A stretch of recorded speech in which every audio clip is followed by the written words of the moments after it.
السلام عليكم. انا ست مطلقة ومعايا بنتي عندها 5 سنين.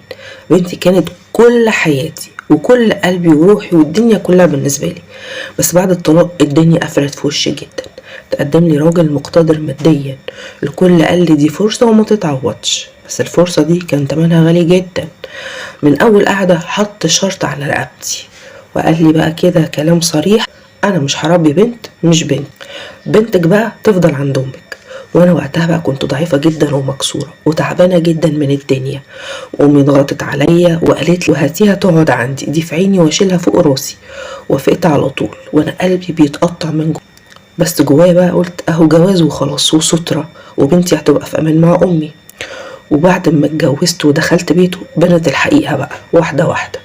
قفل عليا ومخلينيش اروح اشوف بنتي غير مرة كل شهر، وعيشني خدامة ليه ولعياله. سنين طويلة وانا قاعدة بطبخ وانضف واغسل واربي عيال مش عيالي واعملهم احسن معاملة. وبنتي بقى كنت زي ما بقول لكم كده بشوفها مرة كل شهر بالعافية كمان، وما كانش بيرضى يخليني اروح بحجة بقى ان الوقت ده لازم اقضيه مع ولاده ولازم اخلي بالي منهم واكون دايما معاهم. لحد ما جه في يوم بقى وامي تعبت جدا ومش قادره تشيل حمل بنتي. اخويا قال لي انا هاخدها عندي، بس بصراحه كده مش هقدر على تربيه بنتك. طبعا انا خلاص حسيت ان بنتي ملهاش مكان ولا امان. رحت لجوزي على طول بدموع عينيا وقلت له ارجوك خلي بنتي تيجي تقعد معايا، لكن بكل جحود ودم بارد قال لي بقولك ايه، ما توديها لابوها، وانا عارفه ان ابوها ممكن يرميها في الشارع ومش هيتحمل مسؤوليتها ومش هيسأل فيها ابدا. وقالها صريحة كده انا عايزك عشان تخدمي الولاد وبس، مش عايز حاجة تانية تشغلك عنهم.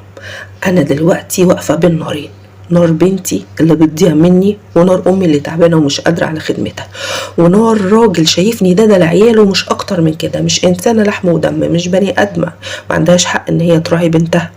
بنام كل يوم وانا حاسه ان قلبي بيتسحب مني حته حته.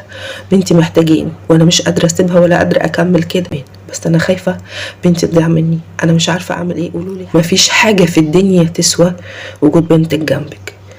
الراجل ده استغلك اسوأ استغلال وحرمك بين بنتك، ومش هقولك ان هو غلطان، لا انت اللي غلطانه اللي وافقتي على حاجه زي كده.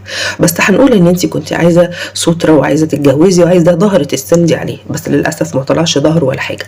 يبقى قلته احسن انت تطلقي منه وتروحي تاخدي بنتك وتخليها في حضنك احسن ما بنتك تضيع منك. واقعدي في اي مكان، ان شاء الله شقه ايجار جديد، واشتغلي اي شغلانه واصرفي على بنتك.